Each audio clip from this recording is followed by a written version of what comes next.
right, guys. I want to say thank you to everyone for coming. I did a talk last year for ZDay, and there's probably about 2 times, 3 times the amount of people. So it shows that we're growing, although that we are a small group. And I'm sorry I do not speak very loudly, so forgive me for that. But I want to talk a little bit about the public health problem.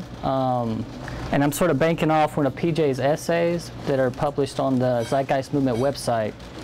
And this is something that I relate to personally, being part of the, being a member of the healthcare field, as well as this has also been like a internal dialogue that's been going on inside me for several years. So it's great to have the opportunity just to go ahead and make this a presentation and spread the information to all you guys.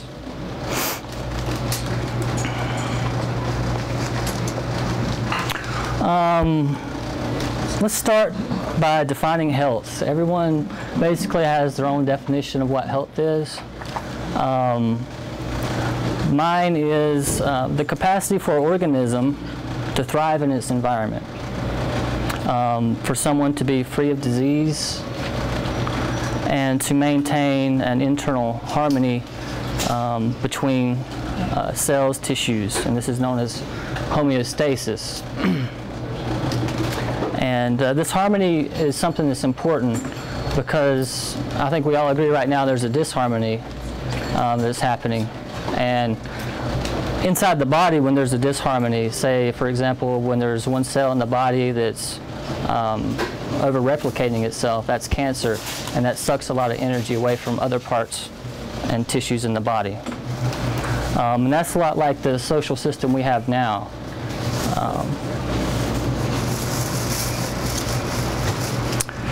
And when I started this, I sort of wanted to sort of simplify it a little bit, just like as if I was giving this talk to someone who may have not heard of the Zeitgeist movement before. So public health is just comprised of smaller units of individuals with varying degrees of health. And individuals, making off some of Gary's ideas he presented earlier on memes, they acquire these memes and they develop institutions. And these institutions that we have now are acquired from memes and from a society that was very primitive,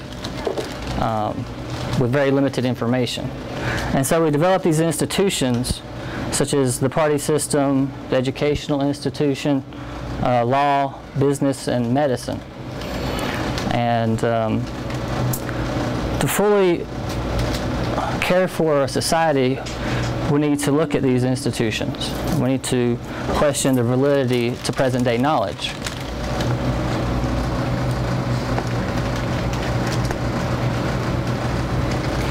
And this is a very overlooked aspect to those institutions. It's the monetary system. And we can all see how it's a meme, an idea, as Gary had explained earlier, that often goes unquestioned. And because it's based on the money system is based on debt, that debt has to fall somewhere, and there becomes a disharmony, a disbalance.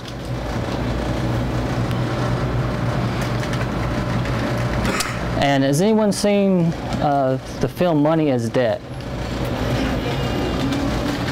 That's a really good one, a really great documentary that explains money. So, a good one. What was the title? Money is Debt. Is it on Netflix? Netflix, don't know if it's on Netflix, but it is on YouTube. Okay. It's about debt currency, really. Okay. Yeah. Okay, and back to being the individual here. Our scientific understanding has brought us to the conclusion that we are a little bit more complicated than we had previously learned. And not complicated in a bad way, but that we are biopsychosocial organisms, that we respond in very intimate and unique ways with our environment.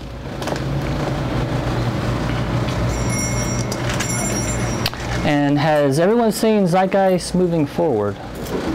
Yes. Okay, anyone, show of hands, not seen it? Not seeing what? Zeitgeist Moving Forward.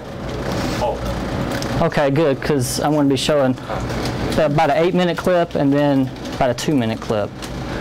These video clips show, they explain more about the biosocial organism and the so-called genetic argument. Okay. Crazy-making yet widespread and potentially dangerous notions is, oh, that behavior is genetic. Now, what does that mean? It means all sorts of subtle stuff if you sort of know modern biology, but for most people out there, what it winds up meaning is a deterministic view of life, one rooted in biology and genetics. Genes equal things that can't be changed.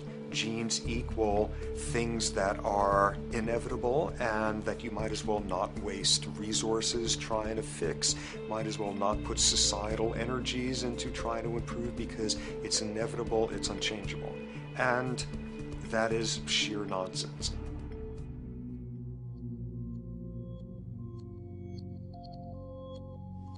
it is widely thought that conditions like ADHD are genetically programmed, conditions like schizophrenia are genetically programmed. The truth is the opposite. Nothing is genetically programmed. They're very rare diseases. I mean, a small handful, extremely sparsely represented in the population, that are truly genetically determined. Most complex conditions might have a predisposition that is a genetic component, but a predisposition is not the same as a predetermination. The whole search for the source of diseases in the genome was doomed to failure before anybody even thought of it, because most diseases are not genetically predetermined. Heart disease, cancer, strokes, rheumatoid conditions, autoimmune conditions in general, mental health conditions, addictions, these are none of them genetically determined. Breast cancer, for example, out of 100 women with breast cancer, only 7 will carry the breast cancer genes. 93 do not. And out of 100 women who do have the genes, not all of them will get cancer.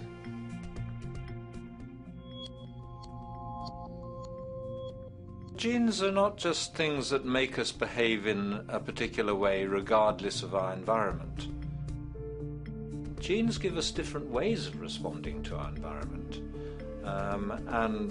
In fact, it looks as if some of the early childhood influences of a kind of child rearing affects gene expression, actually turning on and off different genes to put you on a different developmental track, which may suit the kind of world you've got to deal with. So, for example, a study done in Montreal with suicide victims looked at autopsies of the brains of these people. And it turned out that if a suicide victim, these are usually young adults, had been abused as children, the abuse actually caused a genetic change in the brain that was absent in the brains of people who had not been abused. That's an epigenetic effect. Epi means on top of, so that the epigenetic influence is what happens environmentally to either activate or deactivate certain genes. In New Zealand, there's a study that was done in a town called Dunedin, in which a few thousand individuals were studied from birth up to into their 20s. What they found was that they could identify a genetic mutation, an abnormal gene, which did have some relation to the predisposition to commit violence, but only if the individual had also been subjected to severe child abuse. In other words, a child with this abnormal gene would be no more likely to be violent than anybody else, and in fact they actually had a lower rate of violence than people with normal genes, as long as they weren't abused as children. Great additional example of the ways in which genes are not be-all, end-all. Fancy technique where you can take a specific gene out of a mouse, that mouse and its descendants will not have that gene. You have knocked out that gene. So there's this one gene that codes for a protein that has something to do with learning and memory, and this fabulous demonstration, knock out that gene and you have a mouse that doesn't learn as well. Ooh, a genetic basis for intelligence. What was much less appreciated in that landmark study that got picked up by the media left and right is take those genetically impaired mice and raise them in a much more enriched, stimulating environment than your normal mice in a lab cage, and they completely overcame that deficit. So when one says in a contemporary sense that, oh, this behavior is genetic, to the extent that that's even a valid sort of phrase to use, what you're saying is there is a genetic contribution to how this organism responds to environment. Genes may influence the readiness with which an organism will deal with a certain environmental challenge. You know, that's not the version most people have in their minds. And not to be too soapboxing, but run with the old sort of version of it's genetic, and it's not that far from a history of eugenics and things of that sort. It's a widespread misconception, and it's a potentially fairly dangerous one. One reason that the sort of biological explanation for violence, one reason that hypothesis is potentially dangerous, it's not just misleading, it can really do harm, is because if you believe that, you could very easily say, well, there's nothing we can do to change the predisposition people have to becoming violent. All we can do if somebody becomes violent is punish them, you know, lock them up or execute them. But we don't need to worry about changing the social environment or the social preconditions that may lead people to become violent, because that's irrelevant. The genetic argument allows us the luxury of ignoring past and present historical and social factors. And in the words of Louis Menand, he wrote in the New Yorker, very astutely, he said, "It's all in the genes, an explanation for the way things are that does not threaten the way things are. Why should someone feel unhappy or engage in antisocial behavior when that person is living in the freest and most prosperous nation on earth? It can't be the system. There must be a flaw in the wiring somewhere," which is a good way of putting it. So the genetic argument is simply a cop-out, which allows us to ignore the social and economic and political factors that in fact underlie many troublesome behaviors.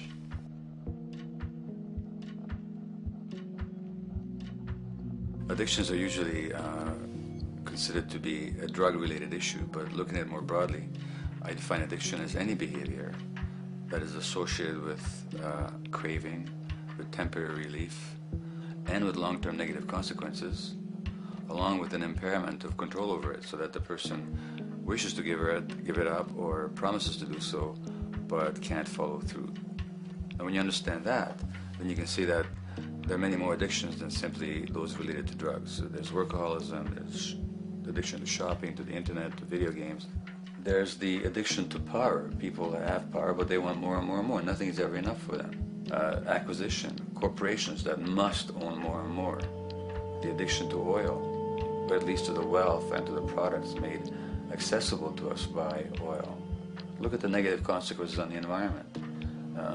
We're destroying the very earth that we inhabit for the sake of that addiction. Now, these addictions are far more devastating in their social consequences than the cocaine or heroin habits of my downtown East Side patients.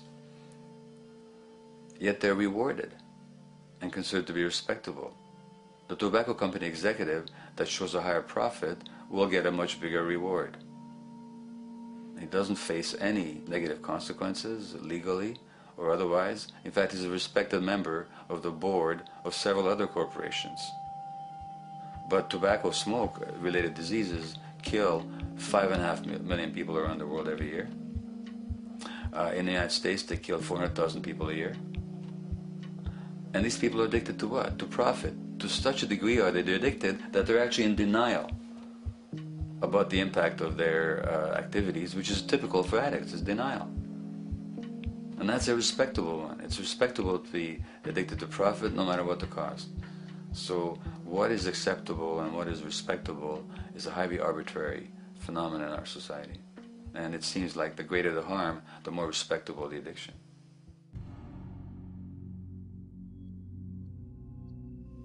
There's a general myth that drugs in themselves are addictive. In fact, the war on drugs is predicated on the idea that if you interdict the sources of drugs, you can deal with addiction that way. Now, if we understand addiction in a broader sense, we see that nothing in itself is addictive. No substance, no drug is by itself addictive, and no behavior is by itself addictive. Many people can go shopping without becoming shopaholics. Not everybody becomes a food addict. Not everyone who drinks a glass of wine becomes an alcoholic. So the real issue is what makes people susceptible, because it's the combination of a susceptible individual and the potentially addictive substance or behavior that actually then makes for full flowering of addiction. In short, it's not the drug that's addictive, it's the question of the susceptibility of the individual to being addicted to a particular substance or behavior. If we wish to understand what then makes some people susceptible, we actually have to look at their life experience. The old idea, although it's old, but it's still broadly held, that addictions are due to some genetic cause is simply scientifically untenable. What the case is actually is that certain life experiences make people susceptible. Life experiences that not only shape the person's personality and psychological needs, but also their very brains in certain ways. And that process begins in utero.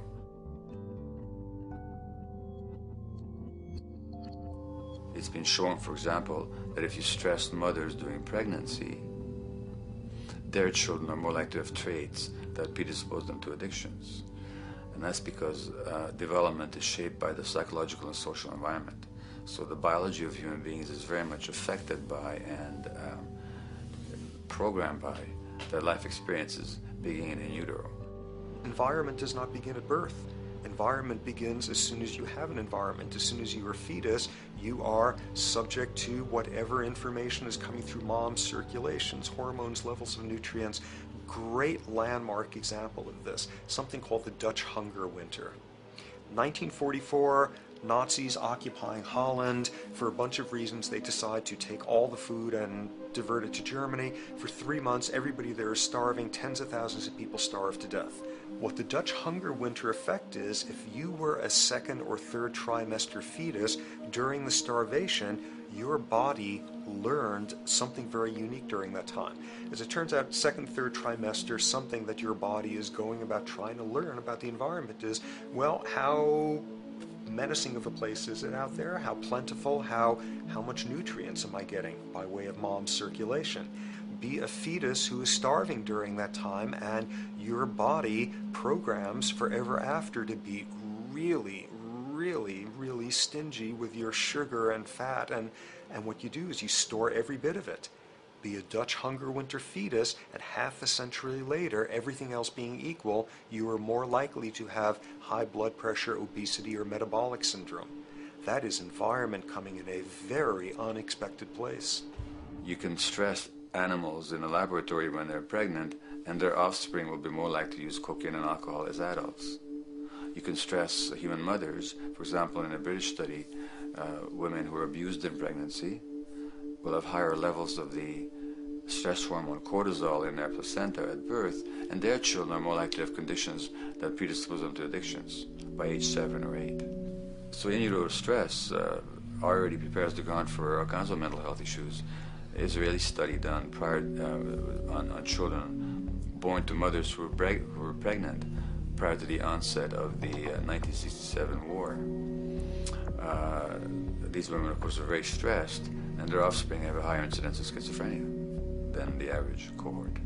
So there's plenty of evidence now that prenatal effects have a huge impact on the development. Those people who just spoke, they're also authors, and here are a list of some of their books for you guys to check out. When the Body Says No, Understanding the Stress-Disease Connection is a real good one. Also James Gilligan, Robert Sapolsky, and Richard Wilmanson. So the point I'm really trying to make here is when we look at someone's health, we're looking at a person's health, we're not looking just at the person, we're also looking at the environment they're in. But in the healthcare community, myself being part of that, we don't really address the environment. And we've developed these institutions that don't address the environment. We may have scientific methods to treat disease, but at the same time, we're still not applying that, that methodology more broadly. So that's the disconnect here, and that's what I'm really wanting to put forward. And I've been a part of the movement for about 4 years. I've also been a part of the healthcare community as a paramedic for that long, and which leads me to the next part of what I'm going to talk about, which are a lot of the conditions that I see when I get out of the ambulance and go to treat someone. These are a lot of the things I see routinely. I'm very often in impoverished communities. When I go in someone's home, I typically do not see fruits and vegetables laying around. I see very cheap food, you know, chips, you know, stuff like that. And at the same time, we're not blaming the person for this stuff. It's the environment that sort of created that condition. Okay. Very often they're not educated, and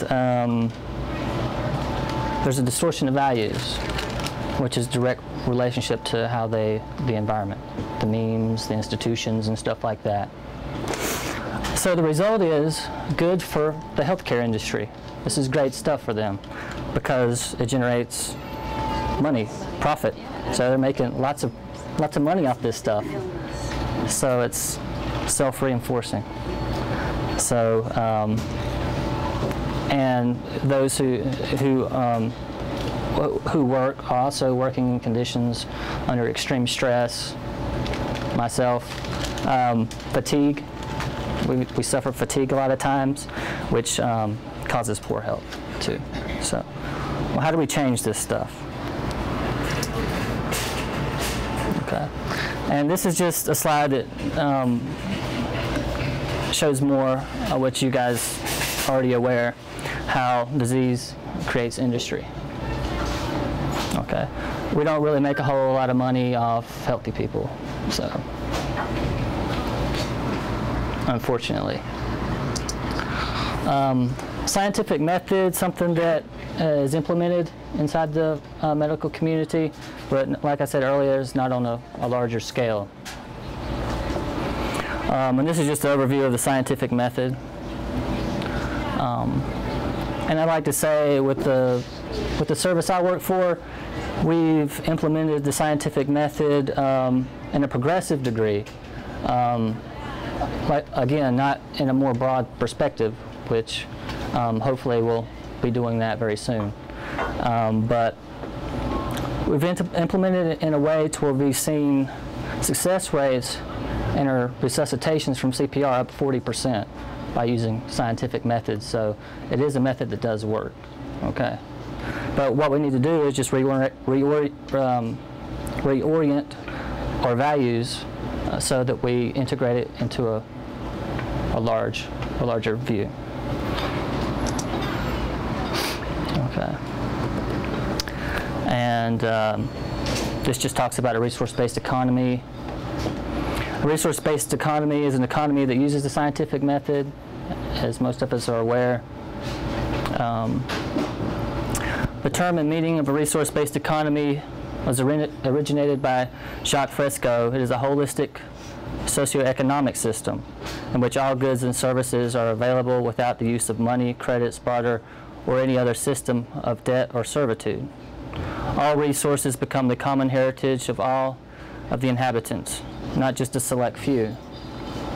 The premise upon which this system is based is that the earth is abundant with plentiful resources. A holistic view. or practice of rationing resources through monetary methods is irrelevant and counterproductive to our survival.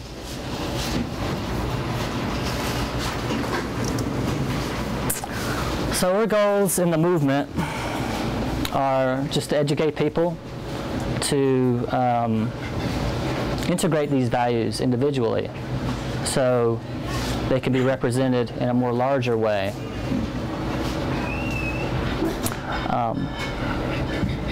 And educating people on the root cause of disease and disorder being the monetary system and its values it perpetuates.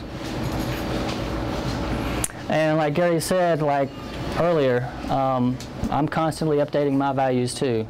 I'm looking for new ways to improve my health, okay? And I'm not very shy about that. When I work with people, and because of the environment I work in, we have to eat on the run, you know? We kind of have to grab food when we can because we don't know when we're going to get another call and we have to go out somewhere. So when my partner, I love my partner to death, he's a great guy, great paramedic, but I don't eat at McDonald's, okay? I won't eat at McDonald's, he knows that. So,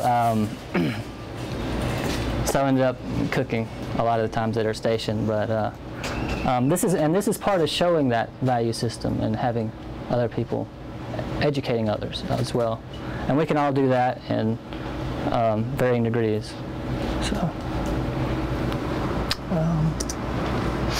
So health revisited and is the ability to achieve balance between external and internal processes, the capacity to thrive in its environment, not restricted by a monetary system, and essentially to be free from disease.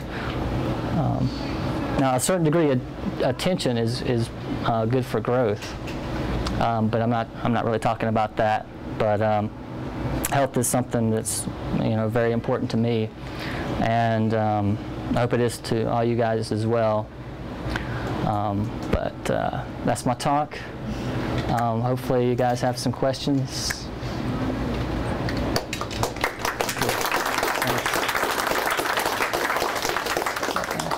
Not a question, but just personal insight. Recently I've started eating a lot healthier just because of watching documentaries like Food Matters and other ones that are similar.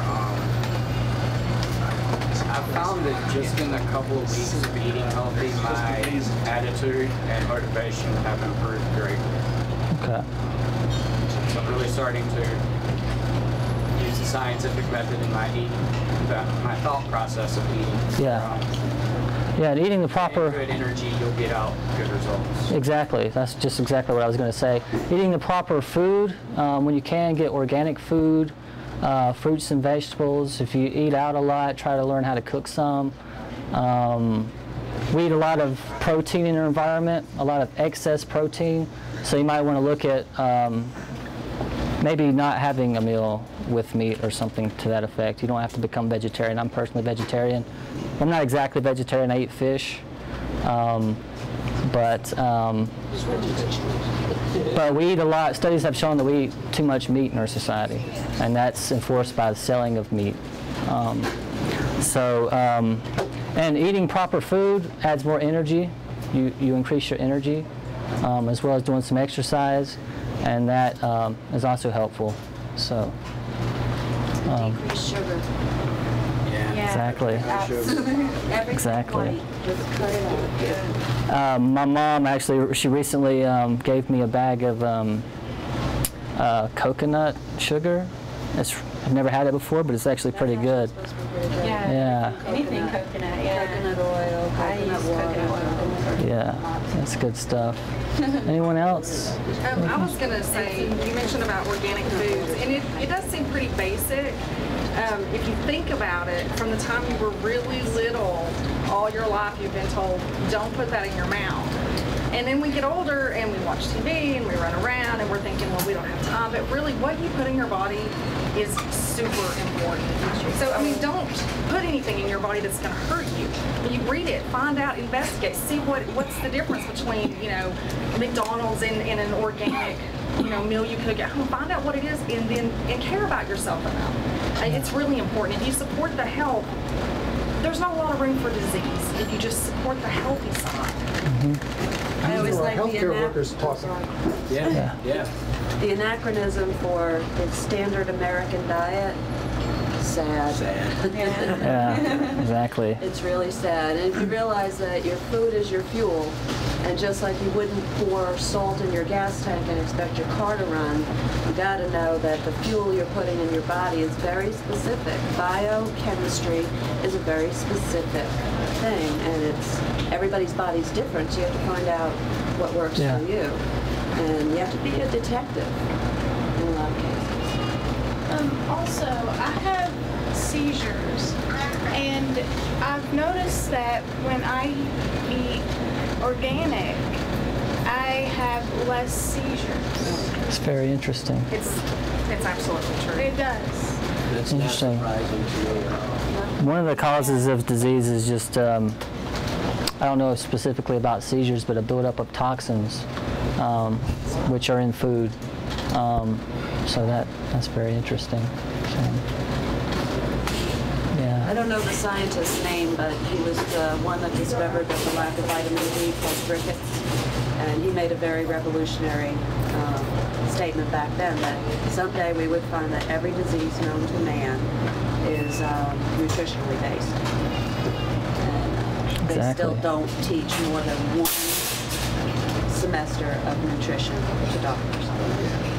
It's not profitable. Yeah, exactly. No, because they're invested in illness. You can't write you a prescription to Whole Foods, you know? Exactly. That's why they keep trying to take over the vitamins and supplements. Yeah.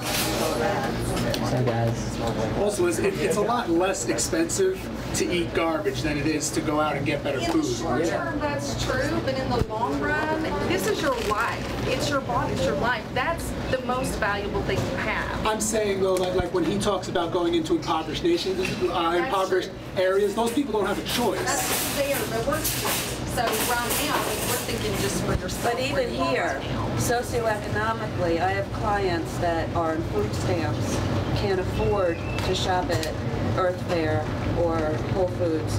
They're going to the food bank, and half the time the food at the food bank is out of date, and it's all starch-based. You can get brown rice and beans, you know, chickpeas.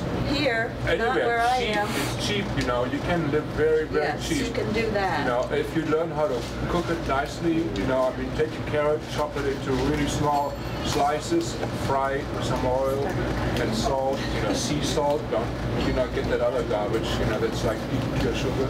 You know, if you educate yourself, you can live very healthy and very, very cheap. You're talking about people that don't really have all those abilities sometimes. And when it comes down to accessibility and then socioeconomic status, you know, where are you?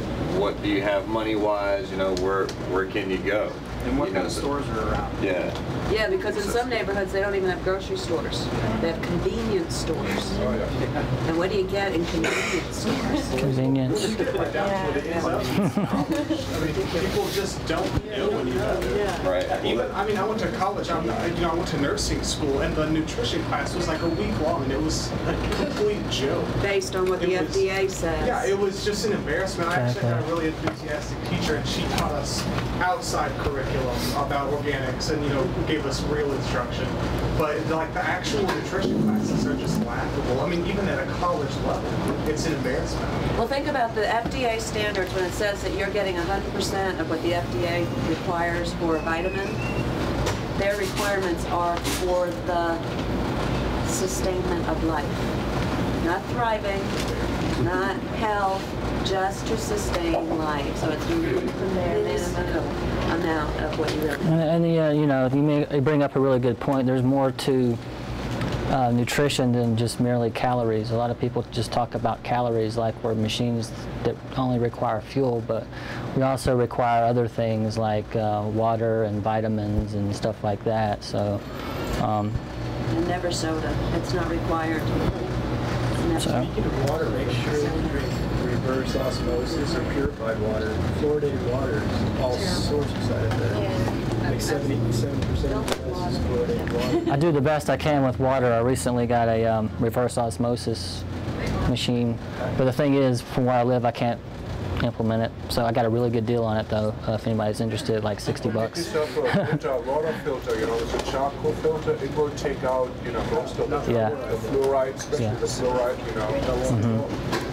Fluoride's very hard. No charcoal, either bone Yeah, we have scrapes, so I know I have research that. All right, man. Take it over there, buddy. What if you have well water? Well water. The well water. You're probably still better than city water. Yeah. Still. Yeah.